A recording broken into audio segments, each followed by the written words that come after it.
Rowlatt act, सबसे पहले तो हमें यही समझना चाहिए कि रॉलेट एक्ट क्या है।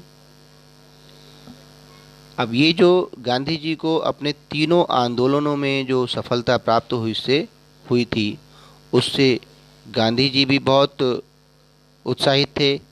जो आंदोलनकारी थे, उनके वॉलंटियर्स थे, वो भी बहुत अधिक उत्साहित थे। 1919 में ब्रिटिश सरकार के द्वारा क्या किया गया कि भारतीय सदस्यों के भारी विरोध के बावजूद भी उन्होंने एक कानून बनाया और इस कानून को इंपीरियल लेजिस्लेटिव काउंसिल में बहुत जल्दबाजी से उन्होंने पारित कर दिया। ये जल्दबाजी से इसलिए पारित कर दिया कि इसमें वो जितनी ही अधिक देर करते उतना ही अधिक इसका विरोध होता। तो इसलिए बिना भारतीय सदस्यों के समर्थन के, सहमति के, उनके विरोध के बावजूद भी ये कानून बना दिया गया। अब इस कानून का विरोध क्यों किया गया, क्या इसमें कारण था, क्या ऐसा था इस कानून में?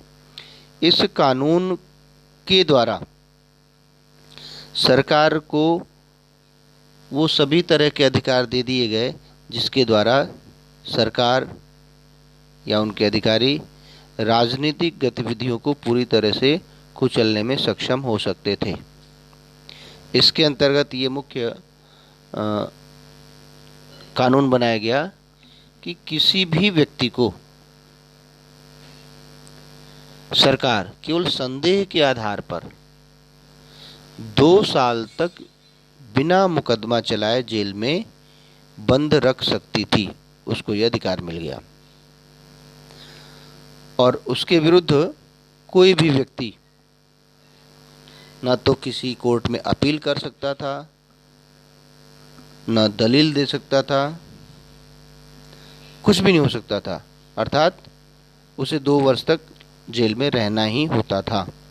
तो इस तरह से एक ये काला कानून था, अन्यायपूर्ण कानून था। तो इसके विरुद्ध गांधी जी ने 1919 में एक राष्ट्रव्यापी सत्याग्रह आंदोलन चलाने का निर्णय लिया।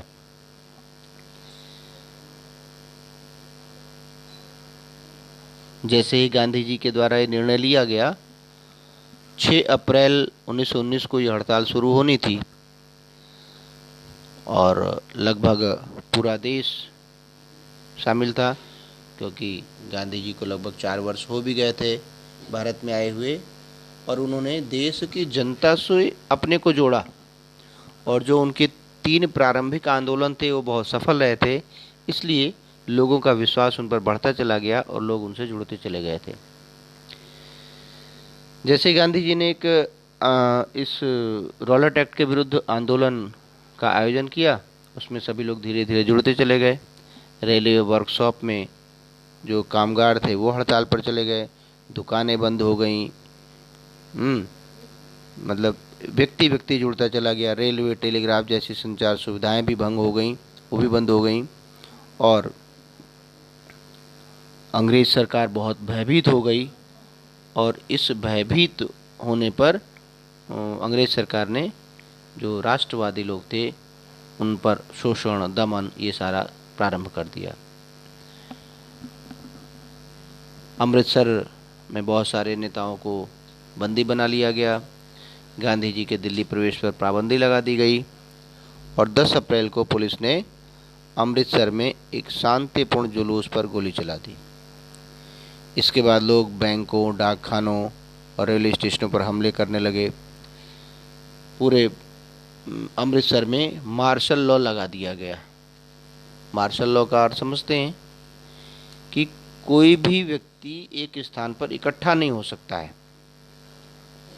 अब मार्शल लॉ जब सरकार के द्वारा लगाया गया तो शहर के लोगों को तो जानकारी हो गई थी कि भाई मार्शल लॉ लगा है, लेकिन जो शहर के बाहर के जो लोग थे, जो ग्रामीण क्षेत्र के लोग थे, उनको ये जानकारी नहीं थी कि अमृतसर में, शहर में मार्शल लॉ लगा हुआ है। समय था बैसाखी के मेले का, जैसे कि प्रतिवर्ष लोग अमृतसर में बैसाखी के मेले में एकत्रित होते थे, तो उसी तरह से लोग एकत्रित होने लगे। और जो राष्ट्रवादी थे उन्होंने उस जलियांवाला बाग में जहाँ पर कि बैसाखी का मेला लगता था, इस रॉलेट एक्ट कानून का विरोध करने का भी निर्णय लिया। जब यह बात वहाँ के जनरल डायर को पता चली तो वह अपने सिपाहियों को लेकर जलियांवाला बाग की तरफ चल दिया। अब उस जलियांवाला बाग जो है आज भी वैसा ही है, उसका जो गेट है उससे जो निकलने का जो रास्ता था वो बहुत ही पतला रास्ता था, उससे एक ही व्यक्ति निकल सकता था, आ सकता था या जा सकता था। बाकी जो बाहर निकलने के रास्ते थे उसने सब बंद कर दिए। अब और अंत में उसने क्या किया कि अपने सैनिकों को, अपने सिपाहियों को गोली चलाने का आदेश दे दिया। अब उससे क्या हुआ, वहाँ पर भगदड़ सी मच गई। उस भगदड़ के कारण भी बहुत सारे लोग मारे गए, गोलियों से भी मारे गए। और इस तरह से उस जनरल डायर ने राष्ट्रवादियों में एक भय और दहशत पैदा करने की कोशिश की कि लोग डर जाएं और एक जगह पर इकट्ठा ना हो, सरकार का विरोध न करें, इस कानून का विरोध न करें। और ये घटना कब घटी? 13 अप्रैल 1919। एक बहुत बड़ी ये घटना थी भारत के इतिहास में। जैसे ही ये खबर फैली तो उत्तर भारत का, संपूर्ण उत्तर भारत, वहाँ के लोग सड़कों पर उतर आए। चारों तरफ हड़तालें होने लगी, पुलिस पर लोग आक्रमण करने लगे, पुलिस की जो इमारतें थी, सरकारी इमारतें थी, उस पर आक्रमण करने लगे। लेकिन सरकार ने इस कार्रवाई को बहुत ही निर्ममता से कुचल दिया, ठीक है ना। उसके बाद लोगों को दंडित किया। पंजाब में एक सड़क है अमृतसर में, वहाँ पर लोगों को कोहनियों को बल चलने के लिए मजबूर किया, नाक रगड़ने के लिए मजबूर किया, ठीक है। लोगों को कोड़े मारे गए और यहाँ तक कि जो गुजरांवाला है इस समय पंजाब में, उस पर बम भी बरसाए गए। गांधी जी ने देखा कि इससे बहुत अधिक नुकसान हो रहा है तो उन्होंने क्या किया, आंदोलन ही वापस ले लिया। और इस तरह से एक ही आंदोलन गांधी जी के द्वारा वापस लिया गया। आंदोलन तो वापस ले लिया गया, लेकिन इसका प्रभाव काफ़ी रहा।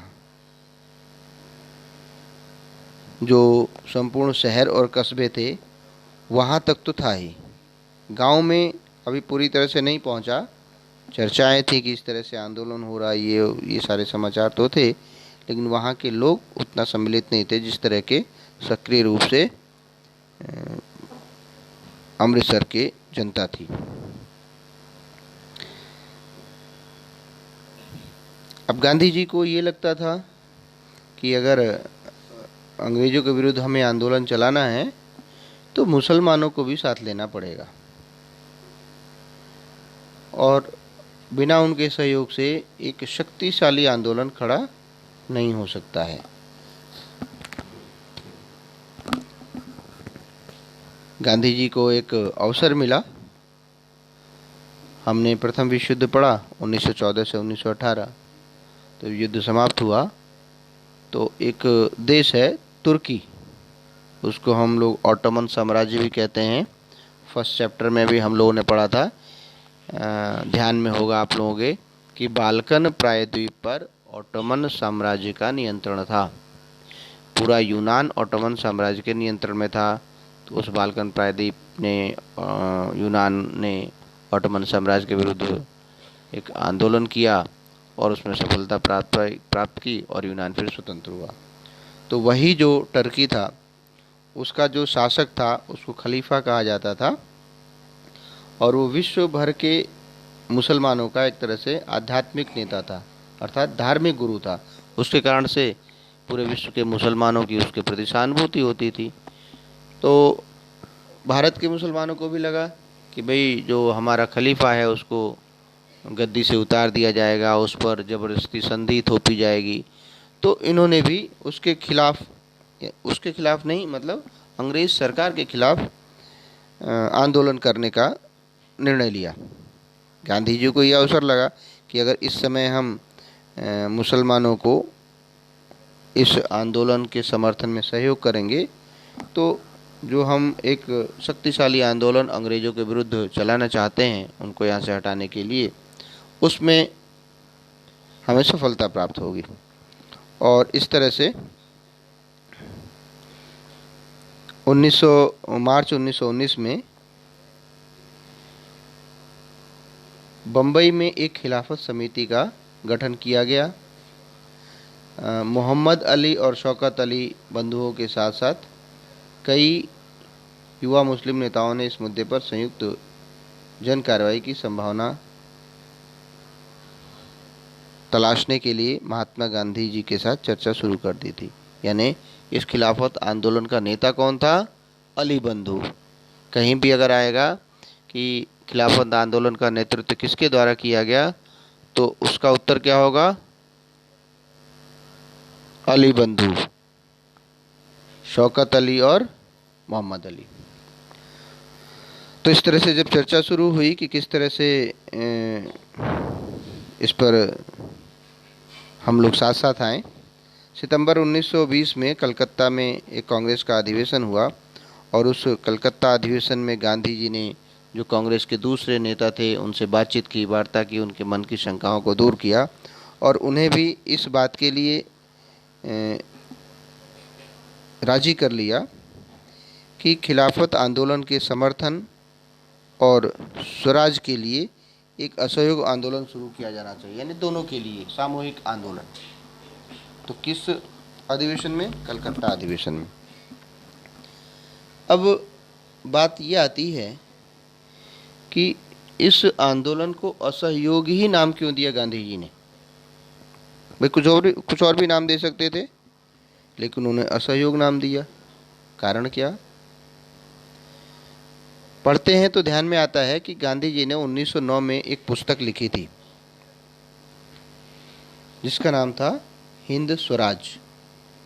उसमें गांधी जी ने स्पष्ट लिखा कि भारत में जो अंग्रेज़ों का शासन स्थापित हुआ वो भारतीयों के सहयोग से स्थापित हुआ और यदि भारतीयों के सहयोग से अंग्रेज़ों का शासन भारत में स्थापित हो सकता है तो भारतीयों के असहयोग से उनके शासन को समाप्त भी किया जा सकता है और इस तरह से स्वराज की स्थापना हो जाएगी, अंग्रेज़ों को हम यहाँ से बाहर करेंगे। तो इस तरह से ये एक असहयोग का विचार उनके मन में आया और इस आंदोलन का नामकरण हुआ असहयोग आंदोलन। गांधी जी का ये सुझाव था कि इस आंदोलन को कई स्टेप में पूरा करें, चरणबद्ध तरीके से हमें आगे बढ़ना चाहिए। तो उसमें सबसे पहले क्या हुआ कि लोगों के द्वारा जो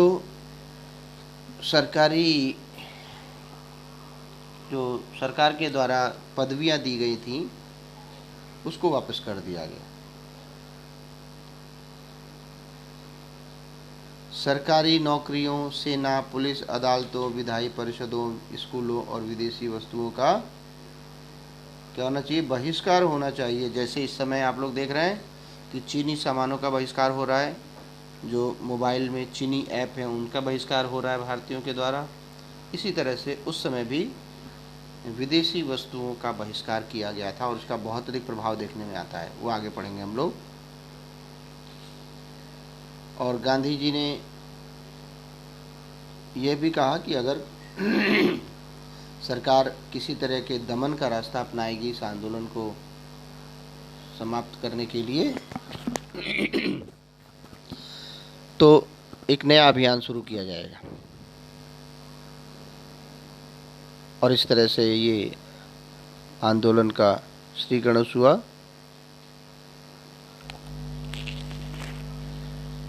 दिसंबर 1920 में नागपुर में कांग्रेस का अधिवेशन हुआ और उस अधिवेशन में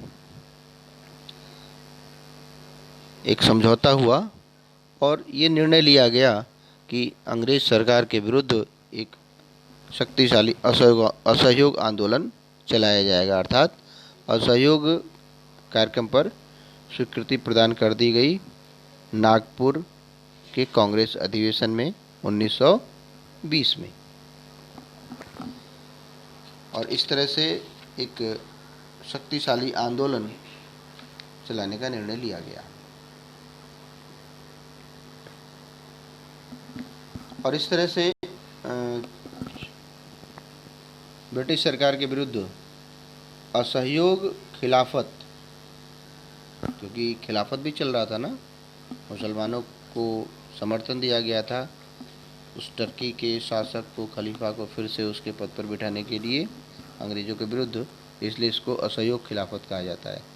और असहयोग खिलाफत आंदोलन जनवरी 1921 में शुरू हुआ। इस आंदोलन में सभी सामाजिक समूहों ने हिस्सा लिया, लेकिन सबका भाव अलग अलग था, सबकी सोच अलग अलग थी, सबकी ज़रूरतें अलग अलग थीं। तो जिस समाज की जैसी आवश्यकताएं थी, उन आवश्यकताओं के अनुरूप उन्होंने इस आंदोलन में अपनी हिस्सेदारी की। जैसे शहरों में आंदोलन, यानी शहरों के लोग इसमें मुख्य रूप से क्यों जुड़े, किस प्रकार से जुड़े, उस आंदोलन का स्वरूप क्या था। तो जैसे कि प्रारंभ में हमने पढ़ा कि गांधी जी ने कई चरणबद्ध तरीके से इस आंदोलन को आगे बढ़ाने का कार्य किया। उसमें हजारों की संख्या में विद्यार्थियों ने जो सरकारी स्कूल कॉलेज थे वो छोड़ दिए, जो शिक्षक थे उन्होंने अपने पदों से इस्तीफा दे दिया, जो भारतीय वकील थे उन्होंने सरकार की अदालतों में मुकदमा लड़ना बंद कर दिया, और इस तरह से संपूर्ण बहिष्कार किया गया। मद्रास में एक गैर ब्राह्मणों द्वारा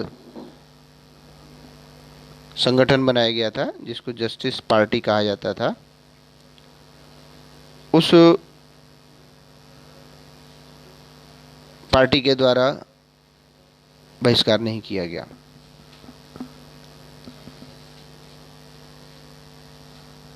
अब दूसरा है आर्थिक मोर्चे पर, यानी आर्थिक दृष्टि से सरकार का बहिष्कार। जैसे इस समय हम लोग चीनी सामानों का बहिष्कार कर रहे हैं, वैसे उस समय जो ब्रिटिश सरकार के सामान थे उनका बहिष्कार किया गया। तो जैसे चीन की सरकार बहुत घबराई हुई है भारत के बहिष्कार से, क्योंकि भारत के लगभग मैं समझता हूँ 80% से अधिक बाज़ार पर उसका नियंत्रण है चीनी सामानों का। तो जब उसका बहिष्कार होगा तो उसका सामान नहीं बिकेगा, तो उसको जो है नुकसान होगा आर्थिक रूप से। यही स्थिति उस समय थी ब्रिटिश सरकार की। विदेशी सामानों का बहिष्कार किया गया। शराब की दुकानों की पिकेटिंग की गई। पिकेटिंग का अर्थ होता है घेराबंदी। घेराबंदी मतलब किस प्रकार की, कि उस दुकान तक, शराब की दुकान तक कोई भी नहीं जा सकता। रास्ते को बिल्कुल ब्लॉक कर दिया जाता था, रोक दिया जाता था। न तो वहाँ से कोई अंदर से बाहर जा सकता था और न ही बाहर से अंदर जा सकता था। इस तरह से पिकेटिंग की गई। और उस पिकेटिंग में, उस घेराबंदी मुख्य रूप से महिलाओं ने सबसे अधिक महत्वपूर्ण भूमिका निभाई। जो विदेशी कपड़े थे, जो ब्रिटेन से, इंग्लैंड से जो कपड़े आते थे, उसका बहिष्कार किया गया, उसकी होली जलाई गई। उसके स्थान पर लोगों ने स्वदेशी खादी से बने हुए कपड़ों का प्रयोग किया। और उसका प्रभाव ये रहा कि 1921 से 22 के बीच में जो कपड़े का आयात होता था, जो विदेश से, ब्रिटेन से जो कपड़ा आता था, वो लगभग आधा हो गया, 50% हो गया। उसकी कीमत 102 करोड़ से घटकर 57 करोड़ रह गई। देखिए 50% में कह रहा हूँ ना, यानी उस समय 102 करोड़ का, बहिष्कार से पहले 102 करोड़ रुपए का कपड़ा आता था। बाद में जब इसका बहिष्कार हुआ तो ये 57 करोड़ रह गया। बहुत सारे स्थानीय व्यापारियों ने विदेशी चीज़ों को बेचने से मना कर दिया, ठीक है ना, और विदेशी व्यापार में पैसा लगाने से मना कर दिया। और इस तरह से लोग केवल भारतीय कपड़े का ही प्रयोग करने लगे। जो भारतीय कपड़ा मिले थी या जो खादी के कपड़े थे या हथकरघा से तैयार थे उसका ही प्रयोग करते थे। तो इस तरह से शहरों में इस आंदोलन का प्रभाव, लेकिन कुछ ऐसी कठिनाइयाँ भी थीं जिसके कारण से बाद में ये आंदोलन धीमा पड़ने लगा। जैसे एक दो कारण मैं बता रहा हूँ। एक कारण तो ये था कि जो खादी का कपड़ा था वो बहुत अधिक महंगा होता था। जो खादी का कपड़ा सूती होता उसको धोने में, पहनने में भी कठिनाई होती है, तो इसके कारण से, और वहाँ का कपड़ा बहुत मुलायम होता था, तुरंत धुल जाता था, तुरंत सूख जाता था, सस्ता होता था, इसलिए लोग उसका ज़्यादा प्रयोग करते थे। तो इसलिए ये आंदोलन धीरे धीरे कम हुआ। खादी का कपड़ा महंगा होता है तो गरीब लोग उसको सामान्य रूप से नहीं खरीद सकते थे। तो ये सारे कारण। हमारे यहाँ जो विद्यालय थे उस समय बहुत अधिक मात्रा में सरकारी विद्यालय थे, क्योंकि अपने जो गुरुकुल थे वो तो उन्होंने समाप्त कर ही दिए थे, धीरे धीरे समाप्त हो गए थे। तो शिक्षा की कोई वैकल्पिक व्यवस्था नहीं थी। इसके कारण से मजबूरी में हमारे विद्यार्थियों को उन सरकारी विद्यालयों में पुनः जाना पड़ा। कोई भारतीय न्यायालय नहीं थी, उस सरकारी कोर्ट उन्हीं की थी, इसलिए जो भारतीय वकील थे उनको भी मजबूरी वश उसमें बाद में जाना पड़ा। तो इस तरह से ये हमें दिखाई देता है कि बाद के समय में ये आंदोलन धीमा पड़ता चला गया। आगे आता है कि जैसे शहरी क्षेत्र में आंदोलन रहा, वैसे ग्रामीण क्षेत्र के लोगों ने इस आंदोलन को किस रूप से लिया। जैसे कि मैंने बताया था कि गांधी जी ने पूरे देश के लोगों को जोड़ने का प्रयास किया था, तो इस प्रकार से ये आंदोलन धीरे धीरे शहरों से प्रारंभ होकर ग्रामीण क्षेत्र में भी पहुंच गया था। ग्रामीण क्षेत्रों में इस आंदोलन को पहुंचाने का काम बाबा रामचंद्र के द्वारा किया गया था, जो कि किसानों का नेतृत्व कर रहे थे और फिजी में गिरमिटिया मजदूर के रूप में वो काम कर चुके थे। वो जानते थे कि जो बंधुआ मजदूर है उसकी क्या कठिनाइयाँ होती हैं। और इस तरह से ग्रामीण क्षेत्र के लोगों ने जो आंदोलन किया वो किस भाव से किया, उन्होंने वहाँ के ताल्लुकदारों और वहाँ के जमींदारों के विरुद्ध इस आंदोलन में भाग लिया था। क्यों? क्योंकि ताल्लुकदारों या जमींदारों के द्वारा किसानों से भारी लगान लिया जाता था, कर लिया जाता था, बहुत सख्ती के साथ वसूल किया जाता था, और यदि वो कर नहीं दे पाते थे तो उनसे बेगार कराई जाती थी, बंधुआ मजदूर के रूप में उन्हें अपने यहाँ रखा जाता था। तो इस तरह से उनके सामने कठिनाइयाँ थी। किसानों के सामने किसानों की मांग थी कि लगान को कम किया जाए, बेगार खत्म हो, दमनकारी जमींदारों का सामाजिक बहिष्कार किया जाए। तो ये सारी बातें थीं। इन सभी मांगों के कारण ही जो हमारे किसान भाई थे वो इस आंदोलन में शामिल हुए। ताल्लुकदारों और जमींदारों से परेशान होकर ही जो एक विशेष प्रकार का आंदोलन चला था जिसको कि हम नाई धोबी बंद आंदोलन कहते हैं।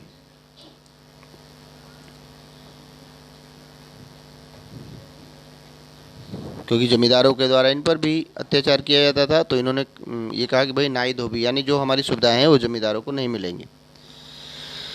इस आंदोलन को और व्यापक रूप देने के लिए 1920 में जवाहरलाल नेहरू जी के द्वारा अवध के गांवों का एक दौरा भी किया गया था, और जवाहरलाल नेहरू, बाबा रामचंद्र तथा अन्य लोगों ने मिलकर अवध किसान सभा का गठन किया। इसका धीरे धीरे विस्तार हुआ, 300 से ज़्यादा शाखाएं इसकी हो गई।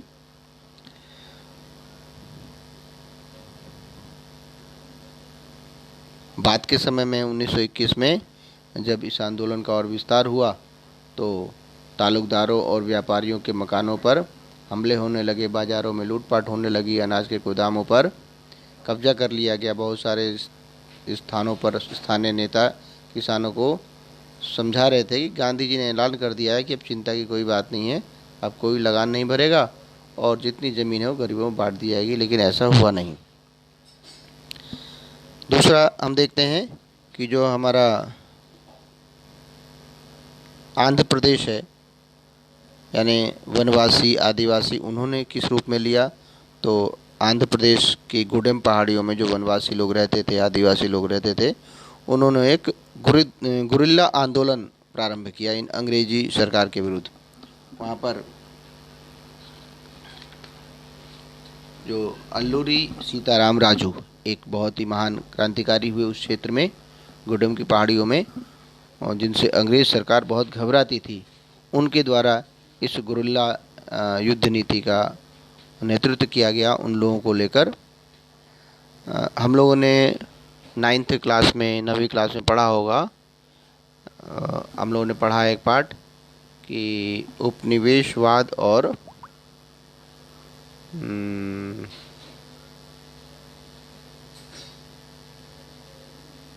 वन्य जीव कुछ इस तरह से संबंधित है, जिसमें हम लोगों ने पढ़ा था कि किस तरह से अंग्रेज़ सरकार के द्वारा जो भारतीय जंगल थे उनको उन्होंने बिल्कुल उनके आसपास रहने वाले लोगों या जंगल में रहने वाले लोगों के लिए प्रतिबंधित कर दिया था। वो जंगल में नहीं जा सकते थे, वहाँ से लकड़ी नहीं ले सकते थे, अपने पशुओं के लिए चारा नहीं ले सकते थे, और जीवन निर्वाह की वस्तुएं वहाँ से नहीं ले सकते थे। तो इस तरह से यानी कुल मिला के जंगल में प्रवेश पर पाबंदी लगा दी थी। इसके कारण से वहाँ के लोगों में बहुत अधिक गुस्सा था, और सरकार के इस निर्णय के कारण उन लोगों को भी बंधुआ मजदूरी और बेकार करने पर मजबूर होना पड़ा। तो इन ऐसे सभी लोगों का जो नेतृत्व अल्लूरी सीताराम राजू के द्वारा किया गया था। वो एक बहुत ही चमत्कारी शक्तियों वाले व्यक्ति थे। उन्होंने वहाँ के लोगों को विश्वास दिला दिया था कि मुझ पर किसी प्रकार की गोली का असर नहीं होगा, मैं ईश्वर का अवतार हूँ। लोगों ने उनको अपना नेता माना और उनके नेतृत्व में ये आंदोलन उस क्षेत्र में किया। अंत में 1924 में अल्लूरी सीताराम राजू को फांसी दे दी गई। लेकिन आज भी उस क्षेत्र में अल्लूरी सीताराम राजू एक लोकनायक के रूप में जाने जाते हैं।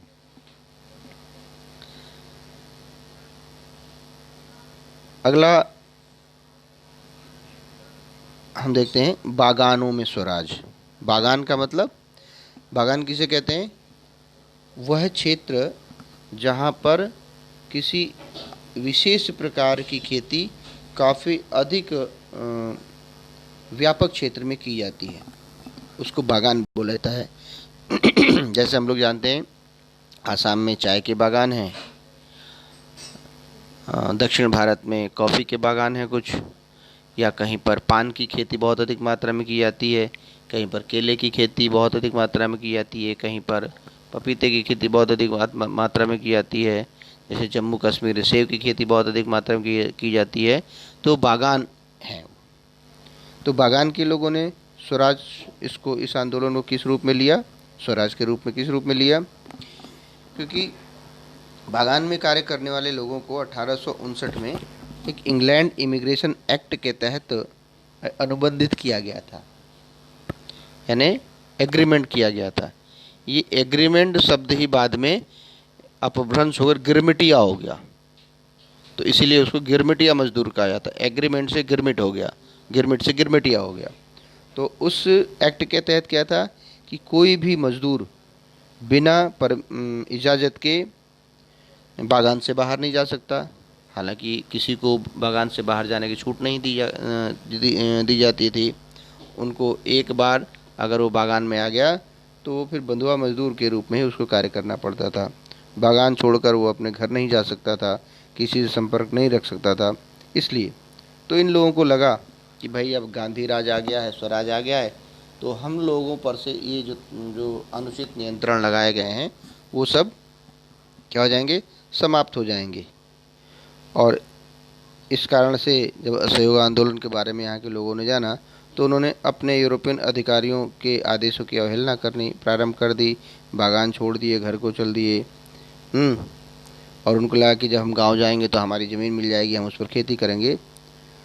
लेकिन ऐसा हो नहीं पाया, संभव नहीं हो पाया। वो अपने गांव तक नहीं जा पाए, उनको बीच में ही रोक लिया गया, उनको जेल में डाल दिया गया, उनको बुरी तरह पीटा गया। ये सारे काम किए गए और इस तरह से बागान के लोगों ने इस स्वराज को लिया, इस आंदोलन को लिया।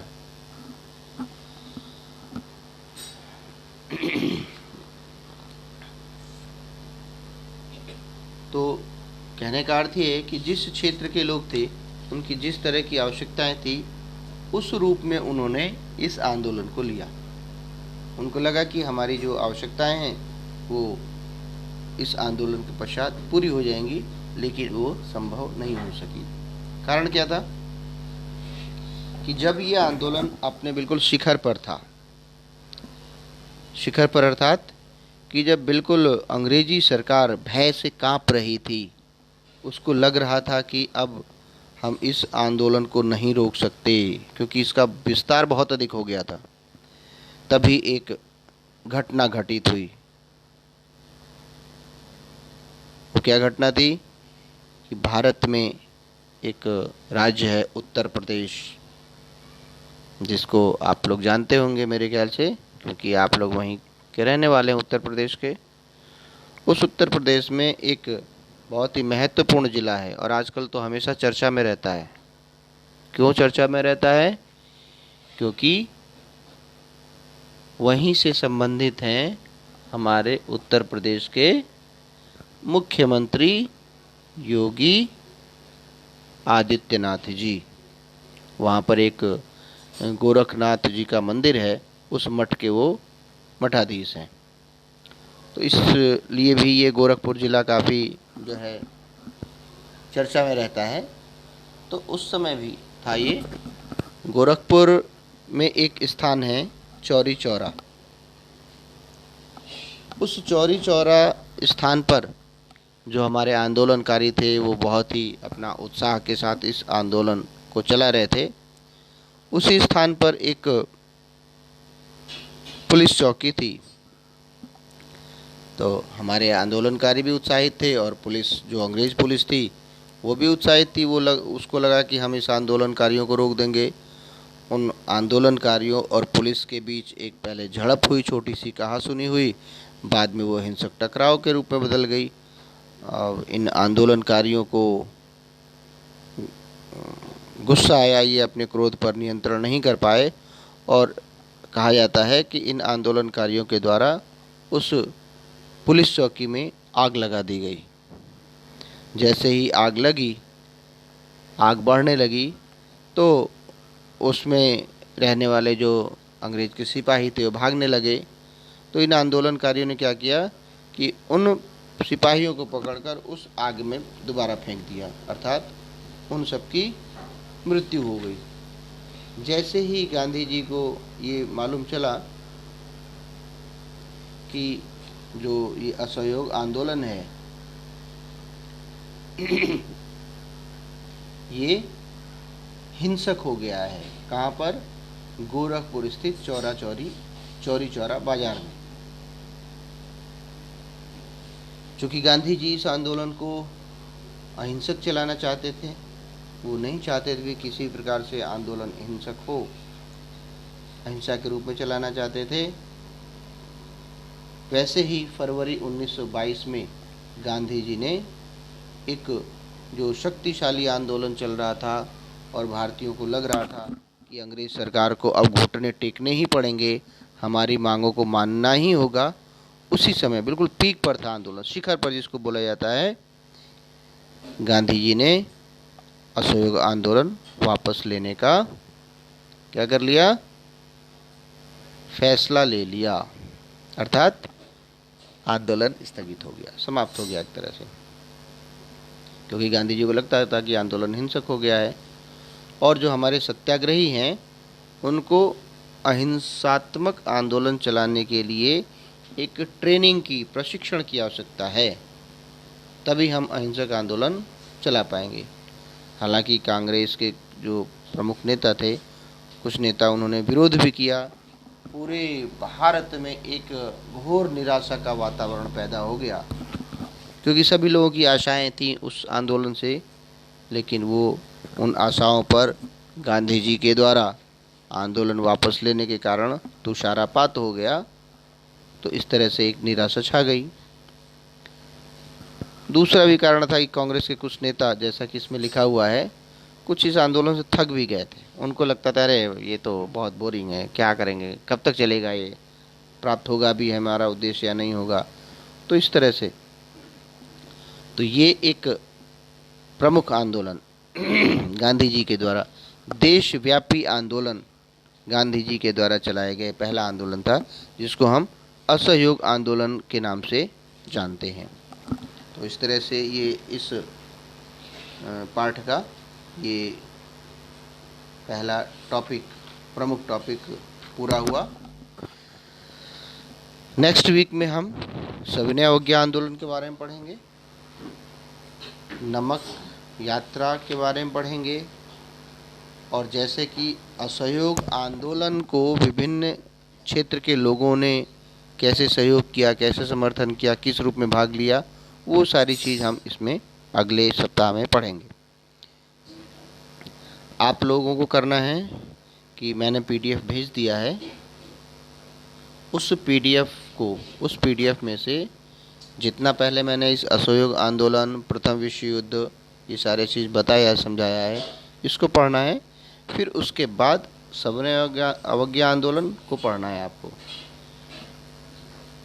सविनय अवज्ञा आंदोलन को पढ़ने से पहले असहयोग आंदोलन, गांधी जी का सत्याग्रह, अहिंसा, प्रथम विश्व युद्ध, उसका प्रभाव, उसका क्या परिणाम हुआ, इन सब से संबंधित आपको शॉर्ट क्वेश्चन बनाने हैं, अति लघु प्रश्न और उत्तर तैयार करने हैं, अपने फेयर कॉपी पर लिखना है। जब ये चैप्टर पूरा होगा तो मैं अलग से प्रश्न आप लोगों को भेजूंगा। तो इस तरह से हमारा जो पार्ट है भारत में राष्ट्रवाद, इसमें हमारा जो प्रमुख टॉपिक है असहयोग आंदोलन, यहाँ तक ये हमारा पूर्ण हुआ। धन्यवाद।